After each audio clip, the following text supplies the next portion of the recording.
ব্যথাগাম। আজকের ব্রেকিং নিউজে জয়েন করার জন্য আপনাদের ধন্যবাদ। আজ আমরা বারাণসীর মর্যাদাপূর্ণ বেনারস হিন্দু বিশ্ববিদ্যালয় বিএইচইউ ক্যাম্পাসে ঘটে যাওয়া একটি দুর্ভাগ্যজনক ঘটনা নিয়ে কথা বলছি। 31শে আগস্ট 2025 সোমবার ভোর 2টা নাগাদ আইআইটি বিএইচইউ এর ছাত্র ঋষভ রাজ তার বন্ধু দুষ্যন্ত এবং রাঘবের সাথে তাদের হোস্টেলে ফিরছিলেন। সেই সময় রাজপুতানা হোস্টেল ক্রসিংয়ের কাছে বিড়লা হোস্টেলের কিছু ছাত্র তাদের পথ আটকে ছিল। অভিযুক্তরা প্রথমে তাদের গালিগালাজ করে এবং তারপর তাদের উপর শারীরিকভাবে হামলা চালায়। 3 জন ছাত্র কোনোমতে আইআইটি ক্যাম্পাসে প্রবেশ করতে সক্ষম হয়, কিন্তু হামলাকারীরা তাদের অনুসরণ করে ভেতরে ঢুকে আসে। আইআইটি এর নিরাপত্তা কর্মীরা যখন সেখানে পৌঁছায় তখন হামলাকারীরা তাদের সাথেও দুর্ব্যবহার করে।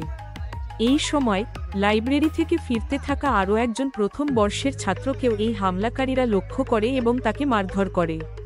হামলাকারীরা ছাত্রদের প্রাণনাশের হুমকি দিয়ে ঘটনাস্থল থেকে পালিয়ে যায়।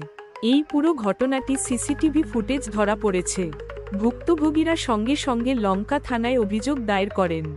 ঋষভ রাজের অভিযোগের ভিত্তিতে পুলিশ অজ্ঞাতনামা হামলাকারীদের বিরুদ্ধে মামলা দায়ের করেছে।